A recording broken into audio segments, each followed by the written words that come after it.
Hello, everybody. This is Vaishali Nikhade. I'm the host of the Love Unblocked Summit, and I have Jillian Rothschild-Scholar with me. She is a feng shui expert. Jillian, do you want to say a few words about yourself?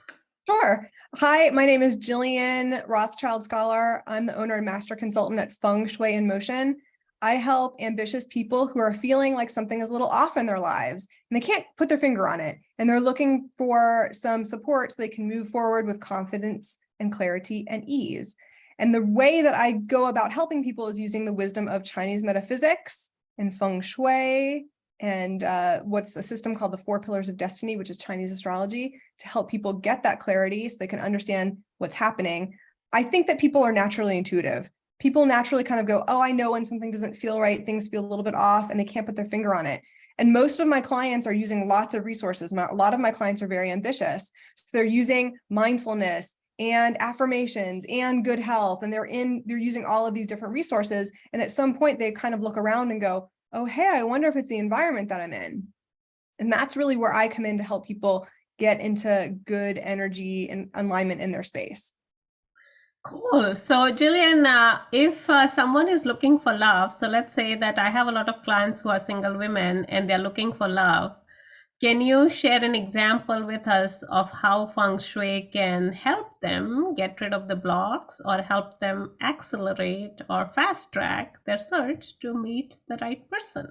Sure. So there's 2 parts to that. One is timing, meaning we would look at your Chinese astrology chart to identify the right time in your life to be looking for love, because sometimes just using the right timing is a factor. But overall, you want your life to go smoothly. And this is really where feng shui comes in. And so with feng shui, we look at the energy of the space and help you get into different directional positions with the most important aspects of your home so that you can be in an environment that is more supportive. My take on feng shui is that feng shui is a support system for our lives. And when our lives have support through our physical environment, then it's just easier for us to achieve the things that we want, like love and good relationships and wonderful careers and good health. And when we have those things in our life, there's just this feel-good factor that gets amplified and we can achieve more of what we want. And then would you like to share an example of any of your clients who were like looking for love and then they just found the one? Yeah. I have one of my clients, she's an artist. She's really, really amazing. When I first met her, she was living in a single family home by herself. Her kids were sort of grown and she was really aching and longing for a loving partner and a romantic relationship because she had spent a number of years in a corporate environment. She made a lot of money. She had sort of done the career thing and felt like she wanted something more, so that when she was moving into the next phase of her life, she had somebody to partner with and she was feeling really lonely. And bless her heart, I felt really bad for her. And when I went into her home, so she hired me and I went into her home and it was very clear through the feng shui that she was not in alignment with energy that was favorable. So we made some changes. We rearranged her office, her home office space, that she was using a desk that was favorable positioning for her. Her bedroom was really arranged in a kind of a crazy way. And so we rearranged her bedroom a little bit so that her bed put her in a sleeping position that was more favorable for her. And also she was in a house, so she had more than one door that she could use. And the main door that she was using was unfavorable, so I asked her to use a different door.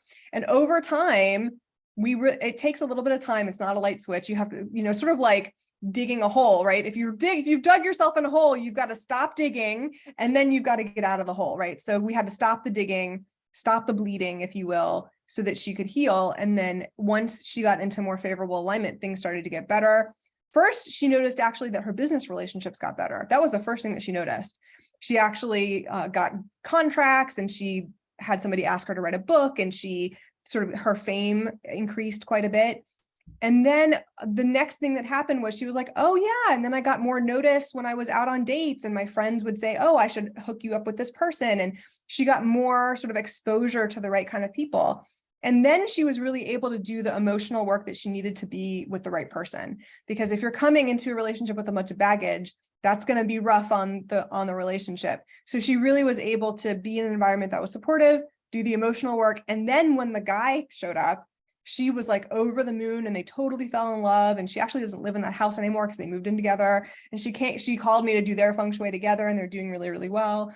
It's a beautiful story because this is really why I do this work, because people have challenges and they want to have a good life. And it's really satisfying to see people take action, take notice of the recommendation and implement them and make changes for themselves. It's beautiful. Cool. So join Jillian and myself and other international speakers. Just click on the link below and you can sign up for the summit and get more on what you can do to get rid of the blocks and meet your soulmate. We'll see you at the summit. Bye, everybody.